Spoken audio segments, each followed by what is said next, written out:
तो 100 दिन के हो गए हैं कन्हैया, और शास्त्र की आज्ञा है कि 100 दिन के पश्चात नामकरण संस्कार होना चाहिए। नंद बाबा का सब गोधन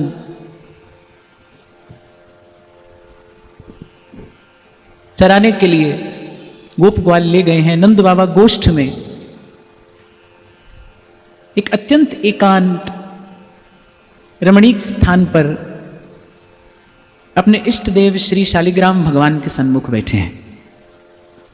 खैर, जब से नंद नंदन का प्राकट्य हुआ है तब से नंद बाबा भले कितना भी प्रयास करें अपने इष्ट का ध्यान करने का, वो नाम जप तो नारायण का करते हैं, वो मंत्र का जप भी नारायण को लक्ष्य करके ही करते हैं, लेकिन उनकी दृष्टि में आते सदा श्री कृष्ण ही हैं। आज भी दशा, आज भी स्थिति कुछ वैसी ही है।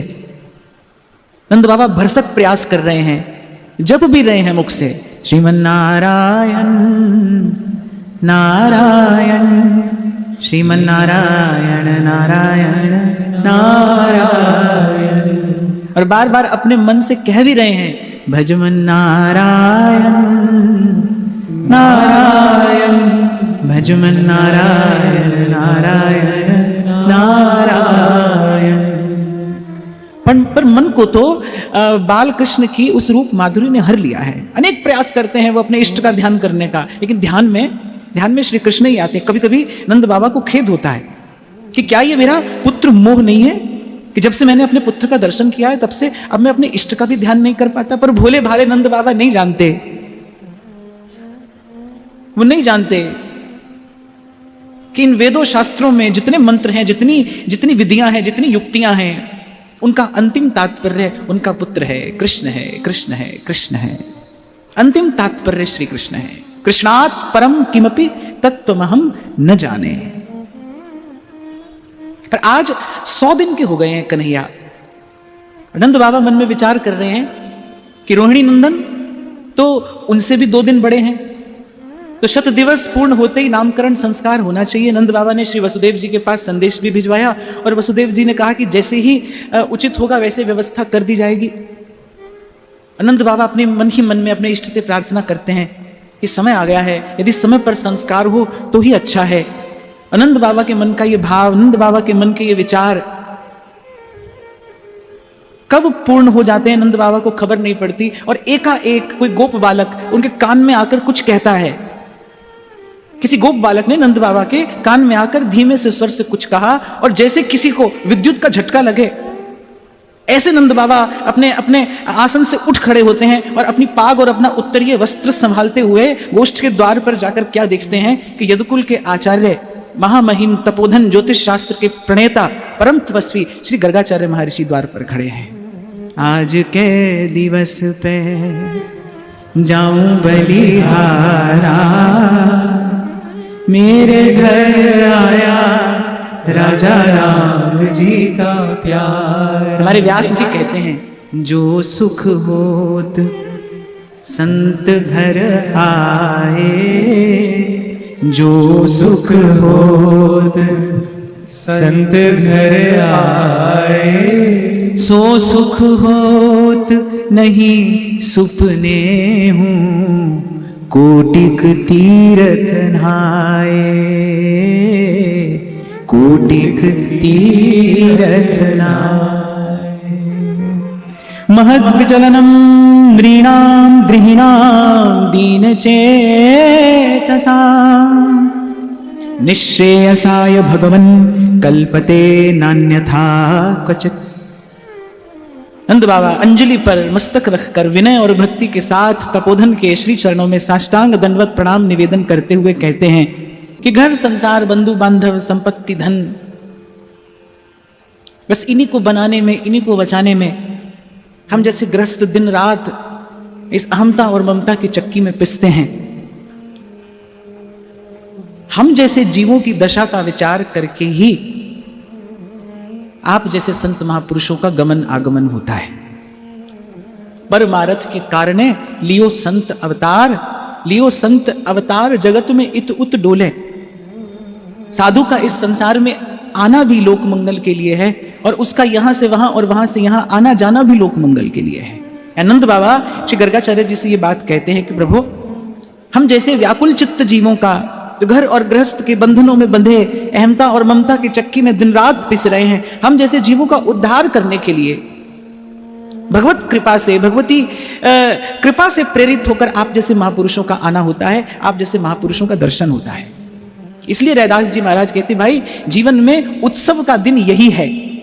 घर में संत आए तो भी उत्सव है, और जीवन में संत आए तो भी उत्सव है। और मैं तो कहता हूं किसी दिन व्यापार में, व्यवहार में लगे लगे किसी संत का विचार आपके हृदय में आ जाए और 2 घड़ी भजन करने की इच्छा हो जाए, वो भी उत्सव का दिन है। इसीलिए व्यास जी कहते, जो सुख होत संत घर आए, सो सुख होत नहीं सुपने हूं कोटिक तीर्थ न है। महर्षि गर्गाचार्य कौन है? ज्योतिष शास्त्र के प्रणेता हैं, यदुकुल के आचार्य हैं और परम तपस्वी हैं।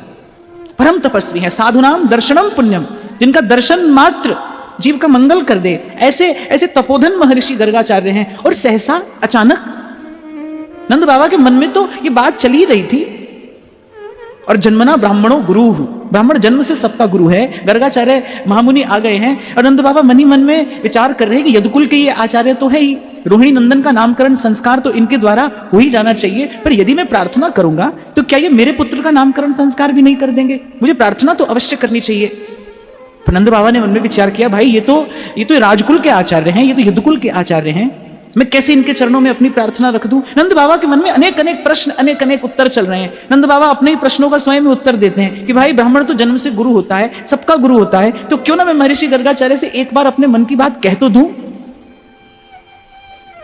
पर सबसे पहले अभ्यर्चना करते हैं नंद बाबा गर्गाचार्य के चरणों की। करूं आरती चरण पखारूं, तन मन धन संतन पैवारूं, तन मन धन संतन पैवारूं। पर नंद बाबा नहीं जानते कि भगवान की लीला शक्ति से प्रेरित होकर, भगवती योग माया की इच्छा से ही महर्षि गर्गाचार्य का आना हुआ है।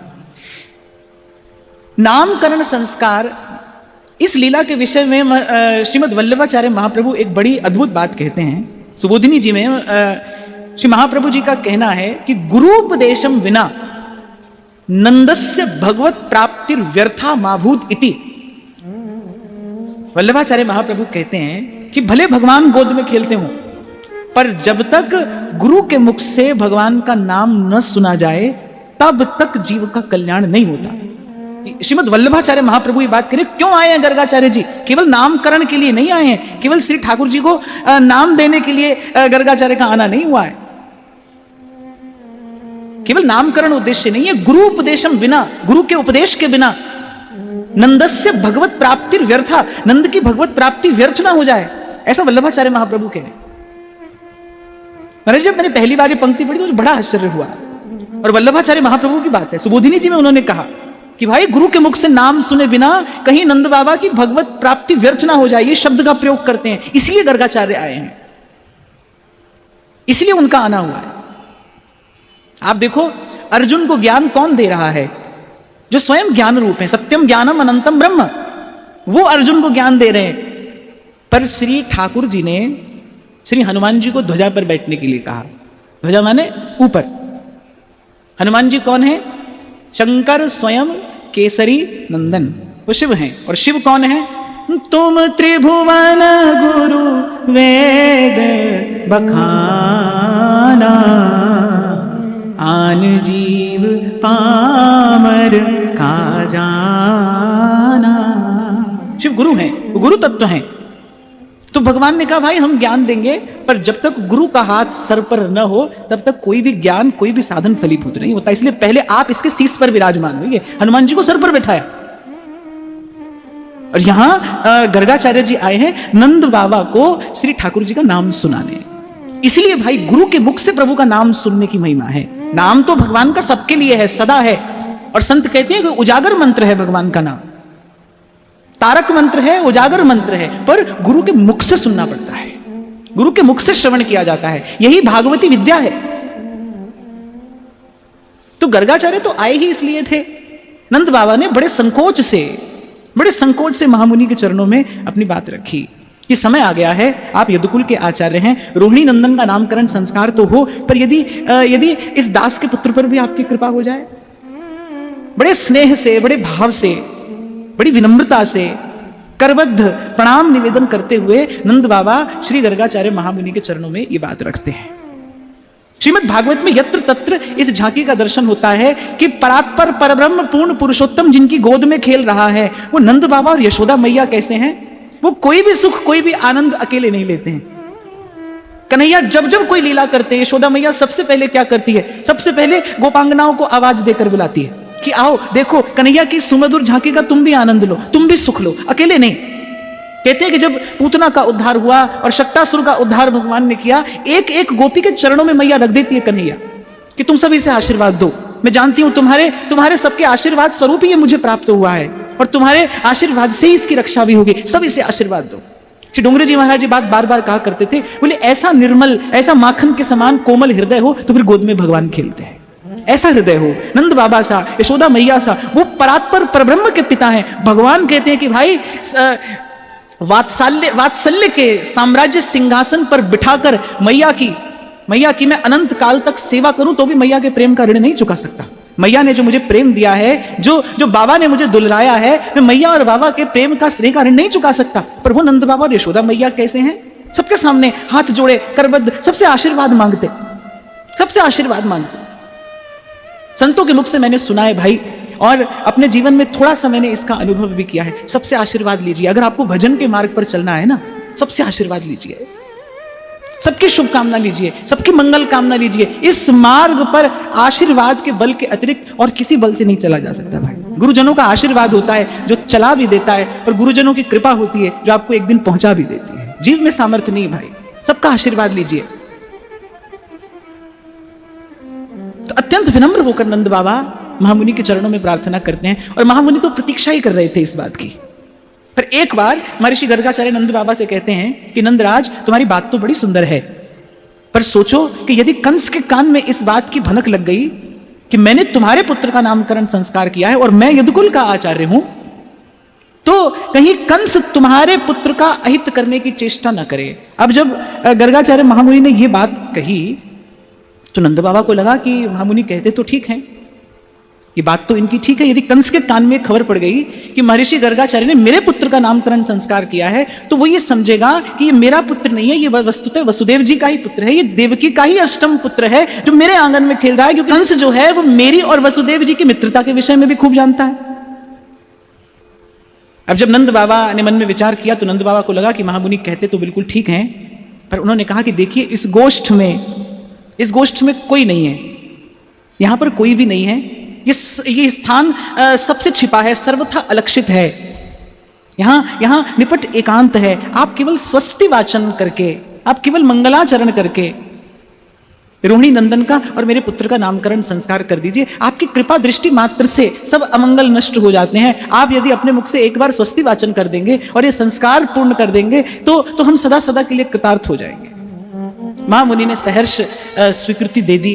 झट से नंद बाबा ने संदेश भेजा, और कुछ क्षण भी नहीं बीते थे, रोहिणी मैया के हाथ में यशोदा नंदन है और यशोदा मैया के हाथ में रोहिणी नंदन है। एक दूसरे के पुत्रों को हाथ में लिए, साथ में परिचारिकाएं हैं, एक के हाथ में मंगल कलश है, एक के हाथ में पूजा की थाली है, इसमें हल्दी, रोरी, अक्षत, धूप, दीप, फल, नैवेद्य आदि सुसज्जित हैं। थोड़े से क्षणों में यशोदा मैया और रोहिणी मैया अपने उन गौर श्याम पुत्रों को गोद में लिए, अपने आंचल की छांव में छुपाए गोष्ठ में उपस्थित हो गई।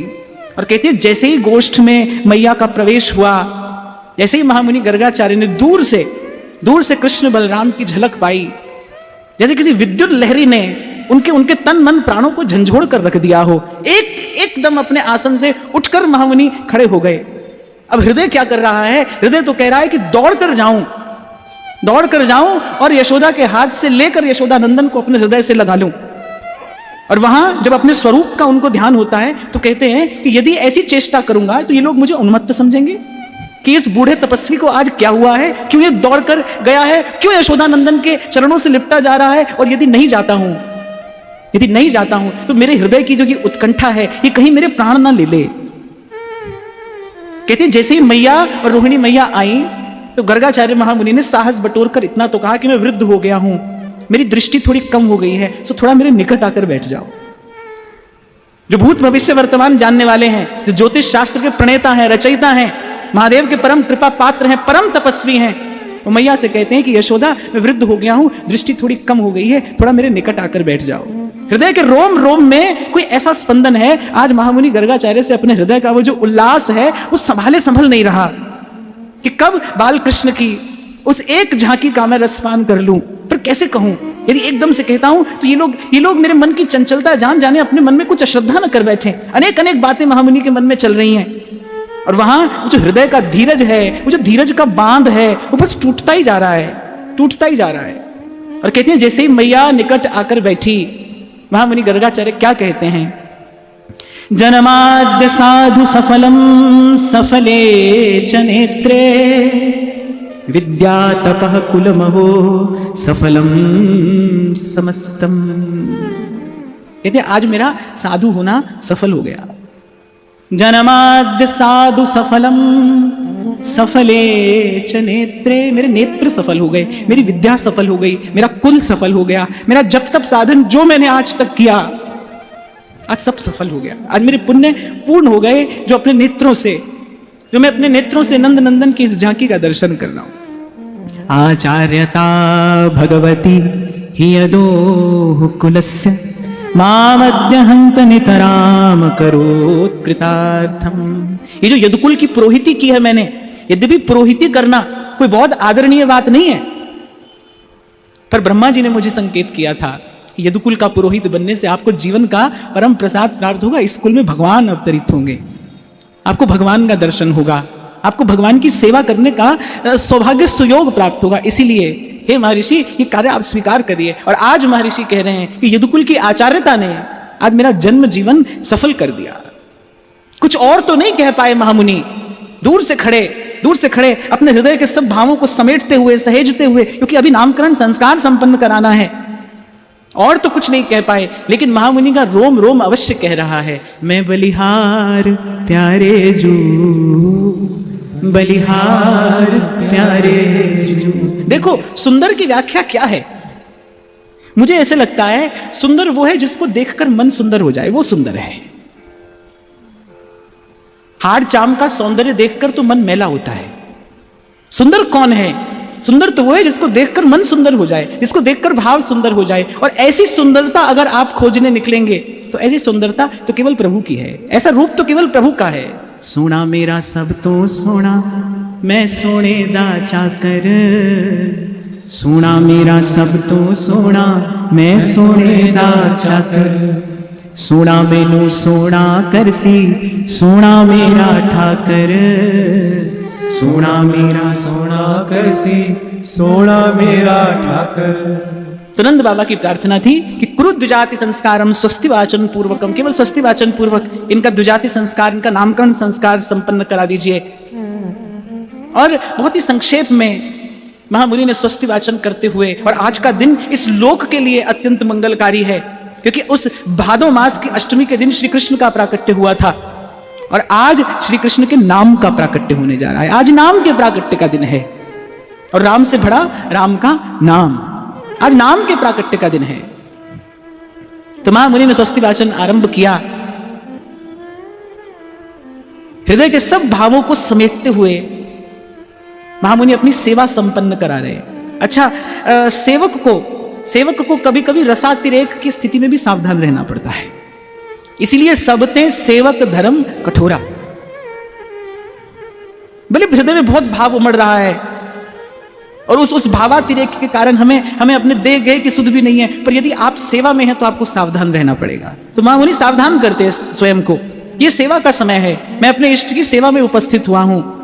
तो बहुत संक्षेप में स्वस्ति वाचन महामुनि ने किया, और नंद बाबा से कहा कि ये जो बड़े हैं, ये जो गौर वर्ण के हैं, ये जो रोहिणी नंदन हैं, बल की अधिकता के कारण इनका नाम बलभद्र होगा, और ये सारी सृष्टि को आनंद प्रदान करने के लिए आए हैं, विश्राम प्रदान करने के लिए आए हैं, इसलिए इनका एक नाम राम भी होगा।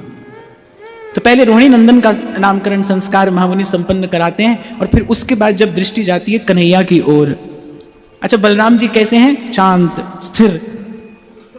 और कन्हैया कैसे हैं? चंचल चपल, चितवन भी चपल, चेष्टा भी चपल, मानो मैया की गोद से उछल कर बाहर आ जाना चाहते हैं। और क्यों ना हो, जब जब भक्त बुलाए तो भगवान दौड़कर आते ही हैं। और आज तो महामुनि गर्गाचार्य के हृदय की दशा ही कुछ विचित्र है, उनका रोम रोम पुकार रहा है, प्रभु एक बार आकर तुम मेरे हृदय से लगिए, एक बार आपके चरण युग अपने मस्तक पर धारण करके तो मैं कृतार्थ हो जाऊं। आज तो महर्षि गर्गाचार्य को लग रहा है अरे ऐसा बड़ा होना भी किस काम का, हम बड़े हैं, हम साधु हैं, हम सन्यासी हैं, हम तपस्वी हैं, केवल इसी कारण तो हम लपक कर, जैसे ब्रज की गोपियां लपक कर ले लेती हैं यशोदा के हाथ से कन्हैया, बार बार अपने हृदय से लगाती हैं, 100 चुंबन कन्हैया के मुख पर जड़ देती हैं। पर यदि मैं ऐसी चेष्टा करूंगा तो नंद बाबा और यशोदा मैया क्या सोचेंगे? और आज पहली बार महामुनि को लग रहा है अरे ऐसा बड़प्पन किस काम का, ऐसी बड़ाई किस काम की। पर अंतर्यामी तो हृदय की बात जानते हैं, अंतर्यामी तो हृदय की बात पहचानते हैं। तो अभी तो महर्षि गर्गाचार्य सेवा संपन्न करने में लगे हैं। और जब श्री कृष्ण की ओर महर्षि गर्गाचार्य ने देखा तो कहते हैं कि अरे मैया, यदि इसके गुणों का विचार करूं तो भी इसके असंख्य नाम है, यदि इसके कर्मों का विचार करूं तो भी इसके असंख्य नाम है, यदि इसके रूप का विचार करूं तो भी इसके असंख्य नाम है। भाव समाधि में पहुंचने को है महर्षि गर्गाचार्य। क्या नाम कहूं? सब नाम तो इसी के हैं, सब नाम इसी से ही तो प्रगटे हैं, सब नाम रूपों का एकमात्र स्वामी एक यही तो है। और जैसे जैसे मैया की गोद में खेलते कन्हैया पर दृष्टि एकाग्र होती जा रही है, स्थिर होती जा रही है महामुनि गर्गाचार्य की, श्री कृष्ण का वो रूप सौंदर्य प्रकट होता जा रहा है। और कैसा कैसा रूप है, जैसे समुद्र हिलोरे लेता है, ऐसे श्री कृष्ण की रूप माधुरी है, मानो रूप के समुद्र को मैया अपनी गोद में छिपाए घूम रही है। उताल तरंगे जो किसी के भी मन को मथ दें, जो किसी के भी मन को मथ दें। श्री ठाकुर जी का रूप है ही ऐसा, मुनिमन मोहन कहा जाता है उन्हें, जिन्होंने इंद्रिय निग्रह करके अपने मन को ब्रह्म ज्योति में स्थिर कर लिया है, उनको भी श्री ठाकुर जी का रूप आकर्षित कर लेता है। मुक्तया अपि विग्रहं कृत्वा तम भजन्ते, कहते हैं जो मुक्त हो गए हैं, जो इस संसार के आवागमन से छूट गए हैं, वो भी श्री ठाकुर जी के रूप का पान करने के लिए, श्री ठाकुर जी के रूप रस का आस्वादन करने के लिए फिर संसार में आते हैं और श्री कृष्ण का भजन करते हैं। मुक्तया अपि विग्रहं कृत्वा तम भजन्ते, प्रभु का भजन करते हैं, प्रभु के रूप का भजन करते हैं, श्री ठाकुर जी की रूप माधुरी का पान करते हैं, श्री ठाकुर जी की एक एक अंग माधुरी को निहारते हैं। मैं बलिहार प्यारे जू, बलिहार प्यारे जू, मैं बलिहार प्यारे जू, बलिहार प्यारे जू। तो महर्षि गर्गाचार्य कहने लगे, यद्यपि प्रत्येक युग में इसका प्राकट्य, इसका अवतरण होता है, कभी ये शुक्ल वर्ण में आता है, कभी रक्त वर्ण में आता है, कभी पीत वर्ण लेकर आता है। अब की बार ये सांवरा सलोना बन के आया है, अब की बार ये सांवरा सलोना होकर आया है, इसीलिए इसका नाम कृष्ण होगा, कृष्ण होगा, कृष्ण होगा। और जैसे ही महामुनि गर्गाचार्य के मुख से ये नाम प्रकट हुआ, जैसे ही गर्गाचार्य के मुख से ये नाम प्रकट हुआ, तो गोष्ठ में गौएं तो थी नहीं, गोवत्स थे। गौएं तो सब वन में चरने के लिए गई थी, गोवत्स थे। तो जैसे अपनी गौओं को देखकर गोवत्स रंभाते थे, दौड़ते थे, ऐसे ही कृष्ण नाम का श्रवण करते ही उन गोवत्सों ने नाचना रंभाना आरंभ कर दिया। त्रिविध समीर बहने लगा, सृष्टि का एक एक कण मानो आज आनंद से प्लुत हो गया है, आनंद से पूर्ण हो गया है। आज हम जैसे अस्मद आदि जीवों का उद्धार करने वाले श्री कृष्ण नाम का प्राकट्य हुआ है। कृष्ण गोविंद गोविंद गोपाल नंदलाल, कृष्ण गोविंद गोविंद हे गोपाल नंदलाल, कृष्ण गोविंद गोविंद हे गोपाल नंदलाल, कृष्ण गोविंद गोविंद हे गोपाल नंदलाल, हे गोपाल नंदलाल, हे गोपाल नंदलाल, गोपाल नंदलाल, हे गोपाल नंदलाल, हे गोपाल नंदलाल, हे गोपाल नंदलाल,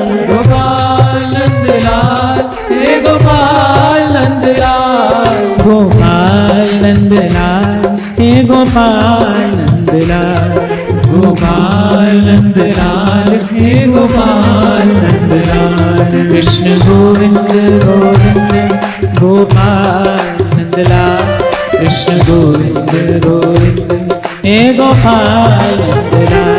कृष्ण गोविंद गोविंद गोपाल नंदलाल, कृष्ण गोविंद गोविंद हे गोपाल नंदलाल।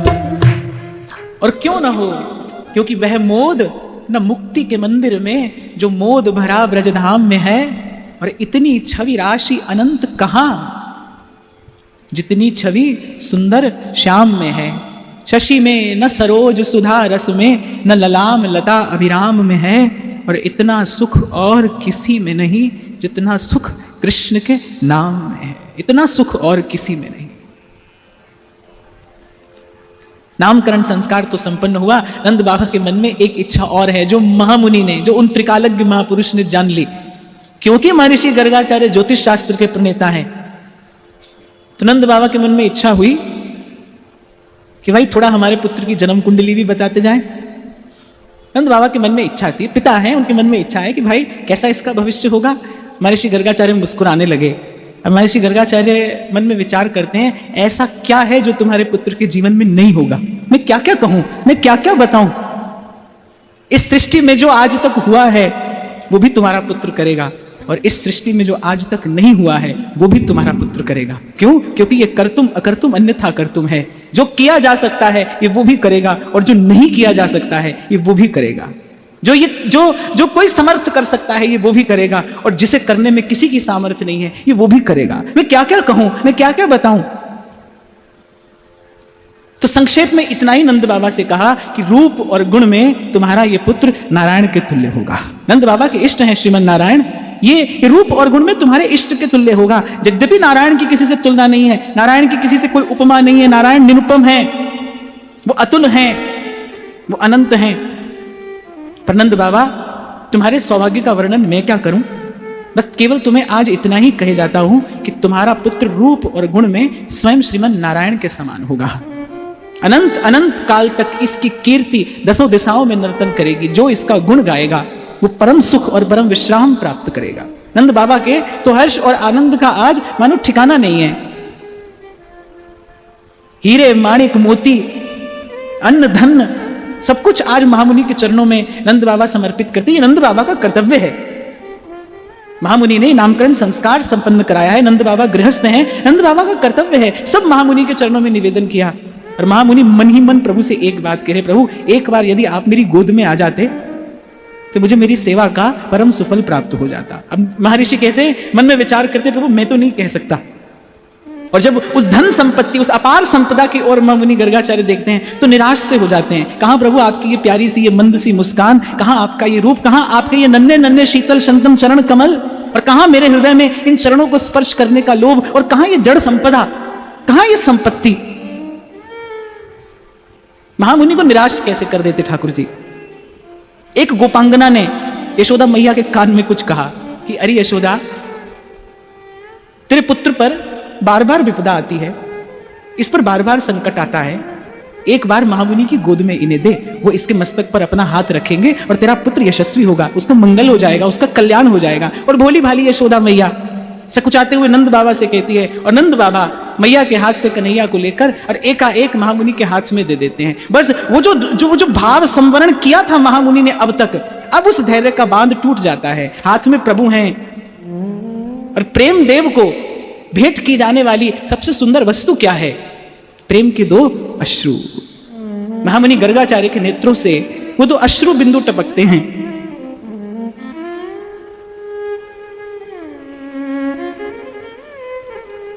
प्रभु के चरणों का स्पर्श पाकर महामुनि निहाल हो जाते हैं, कृतार्थ हो जाते हैं। कल विश्राम के समय महाराज जी ने एक बड़ी हृदय स्पर्शी बात मुझे कही। उन्होंने कहा कि सूर्य दीपक को अपनी रोशनी देकर, अपना प्रकाश देकर अपनी आरती करा लेता है, दीपक का जीवन सफल हो जाता है। दीपक में जो प्रकाश है वो वस्तुतः सूर्य का ही तो प्रकाश है। प्रकाश कहीं भी है, उसका स्रोत सूर्य ही तो है। पहले सूर्य दीपक को अपना प्रकाश देता है, फिर उस दीपक से अपनी आरती करा लेता है, और दीपक यशस्वी हो जाता है, दीपक का जीवन सफल हो जाता है। आज यही भाव महामुनि गर्गाचार्य के मन में है। हे प्रभु, पहले आपने मुझे योग्यता दी, एक बात, सबसे पहले आपने मुझे योग्यता दी, फिर आपने मुझे अवसर प्रदान किया। योग्यता बहुत लोगों के पास होती है भाई, पर सेवा करने का अवसर सबको नहीं मिलता है। मुकुट भुगत जुगत तेरी सेवा जित तू आप करावे। इसीलिए योग्यता उपलब्धि नहीं है, योग्यता सेवा में लगे ये उपलब्धि है। केवल योग्य होना ये कोई बहुत बड़ी उपलब्धि नहीं है। मैंने कहा ना, योग्यता तो बहुत लोगों के पास होती है भाई, पूर्व के पुण्य से जीव योग्य हो जाता है, पर वो योग्यता किसी की सेवा में लगे तब उपलब्धि है। तो महामुनि कह रहे, हे गोलोक बिहारी, ना आपकी कृपा वैभव की जय हो। पहले आपने मुझे योग्यता दी, ये योग्यता भी आपकी है, ये आपका ही प्रदत्त प्रसाद है। पहले आपने मुझे योग्यता दी, फिर आपने आज मुझे सेवा का अवसर प्रदान किया। आपकी दी योग्यता से, आपकी सेवा करके, आपसे प्रसाद पाकर आज मैं कृतार्थ हो गया, आज मैं निहाल हो गया। चरणों में रखी है वो अपार धनराशि, उसकी ओर बिना देखे, उसकी ओर बिना देखे बस प्रभु के उन्हीं चरण युग्म को, प्रभु की उस अत्यंत सुंदर, अत्यंत प्यारी, अत्यंत मधुर छवि को अपने हृदय में बसाए। और गर्गाचार्य महामुनि धीरे धीरे मैया के हाथ में कन्हैया को देकर और प्रस्थान करते हैं। हमारे यहां जब श्रृंगार होता है ना, तो फिर श्रृंगार के बाद श्री युगल सरकार को दर्पण दिखाया जाता है, और उस दर्पण में प्रभु की झांकी देखकर फिर उस दर्पण को अपने हृदय से लगा लिया जाता है। पलकन के जैसे अधिक पुत्रिन सो अति प्यार, ऐसे लाडली लाड के छिन छिन चरण संभाल, छिन छिन चरण संभाल। भक्त का धन यही है भाई, प्रभु का दर्शन होता रहे और प्रभु का स्मरण बना रहे। ये आंख देखती रहे, बोली सखी कहती है ना, ये आंख मेरी लाड़ ले मगर आवरो हेरत रहे, और ये मेरी रसना चात की रसघन तुम्हें टेरत रहे। मुख चंद्र की ये चांदनी, ये कुंज में छाई रहे, छवि पान मत चकोर अखियां देख बौरा आई रहे। नंद बाबा ने फिर महामहोत्सव किया है, अनेक अनेक मणिमाणिक रत्न नंद बाबा लुटा रहे हैं, सहस्रों सहस्रों गौओं का दान नंद बाबा कर रहे हैं। एक और बात, जिसके जीवन में भगवान आएंगे ना, जिसके जीवन में भाव आएगा, जिसके जीवन में भगवान की भक्ति आएगी, वो दोनों हाथों से लुटाएगा। कल भी मैंने आपसे कहा था, इस कसौटी पर स्वयं को कसना चाहिए। संसार का आकर्षण कुछ कम हुआ कि नहीं हुआ, कि या अभी संसार के प्रति वैसा ही आकर्षण है? क्योंकि यदि प्रभु के रूप ने, प्रभु के रस ने, प्रभु के भाव ने आपके हृदय को स्पर्श किया है, तो संसार का आकर्षण भले पूर्ण रूपेण समाप्त ना हो, पर फीका तो हो जाएगा, कम तो अवश्य हो जाएगा। और एक दूसरी बात, इसके जीवन में भगवान आएंगे, इसके जीवन में आनंद आएगा, वो बांटेगा, वो दोनों हाथों से बांटेगा, वो लुटाएगा, दिए बिना उससे रहा नहीं जाएगा। बाबा और मैया तो अवसर खोजते हैं कि कब कन्हैया की कोई लीला हो और कब हम उत्सव करें। और उत्सव का अर्थ क्या है? उत्सव का अर्थ जब जो भी आपके पास है, आपके पास संपत्ति है, आपके पास साधन है, आपके पास जो भी है, उसको लुटाया जाए, उसको बांटा जाए। इसके जीवन में भगवान आएंगे ना, वो बांटने में सुख पाएगा, बटोरने में नहीं। ये जीवन में भगवत भाव के आने का लक्षण है। जिसके जीवन में भगवान है वो बटोरेगा नहीं, वो दोनों हाथों से बांटेगा, उसे बांटने में सुख मिलेगा। और नंद बाबा और मैया ऐसे ही हैं।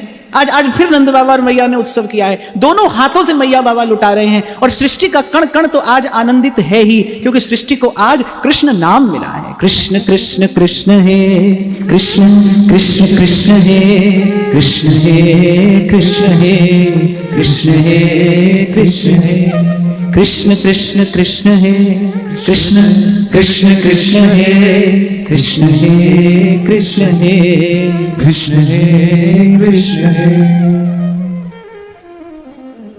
अब थोड़े बड़े होने लगे हैं श्री कृष्ण।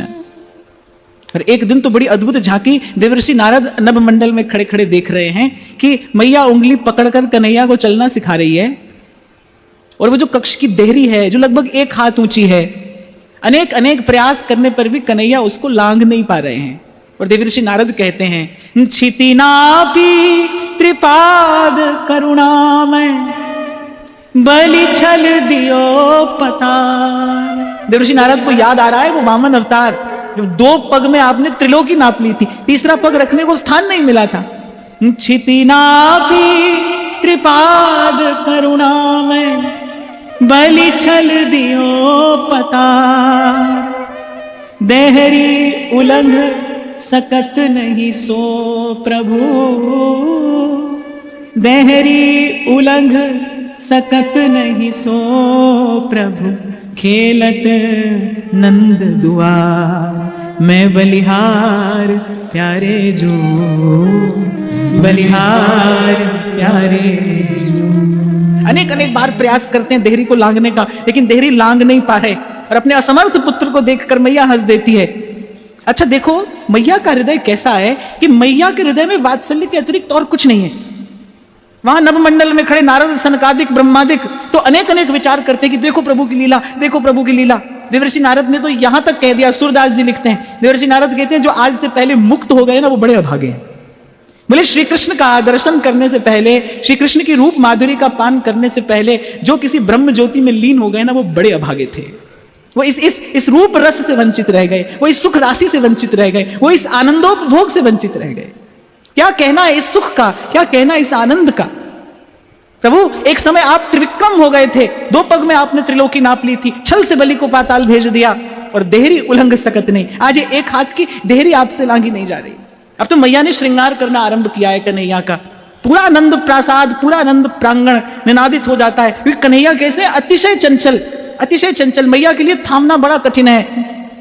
और आज तो मैया ने बांधी है पैंजनिया कन्हैया के चरणों में, और लाला की पैंजनिया बाजे रे, छुम छुम छननन छुम छुम छननन, छुम छुम छननन छुम छुम छननन, लाला की पैंजनिया बाजे रे, लाला की पैंजनिया बाजे रे, लाला की पैंजनिया बाजे रे, लाला की पैंजनिया बाजे रे, छुम छुम छननन छुम छुम छननन, छुम छुम छननन छुम छुम छननन, छुम छुम छननन छुम छुम छननन, छुम छुम छननन छुम छुम छननन, लाला की पैंजनिया बाजे रे,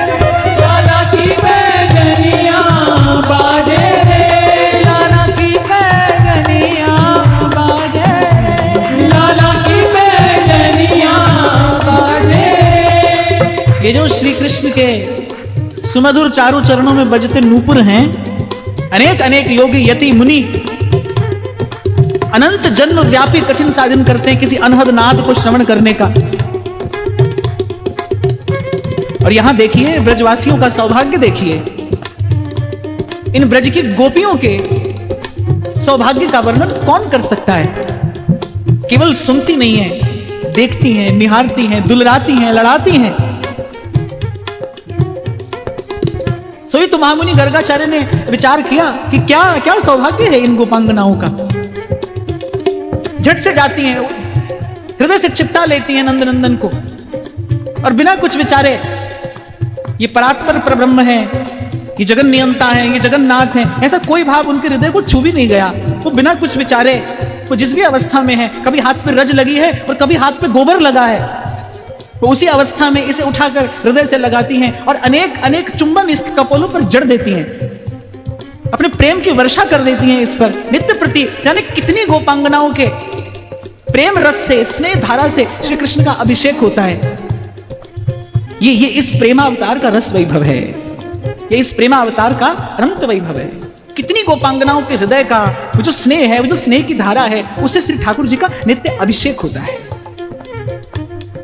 तो यत्र तत्र डोलते हैं श्री कृष्ण, और इसी झांकी का ध्यान करके रसखान कहते हैं, धूल भरे अति शोभित श्याम जो, तैसी बनी सिर सुंदर चोटी, तैसी बनी सिर सुंदर चोटी, खेलत खात फिरे अंगना पग, बाजत पैजनी पीरी पिछोटी, बाजत पैजनी पीरी पिछोटी, या छवि को रस खान विलोकत, भारत काम कला निधि कोटि, भारत काम कला निधि कोटि, काग के भाग बड़े सजनी, वाह काग के भाग बड़े हरि हाथ ते ले गयो माखन बलिहार प्यारे जू मैं बलिहार प्यारे मैं बलिहार प्यारे जू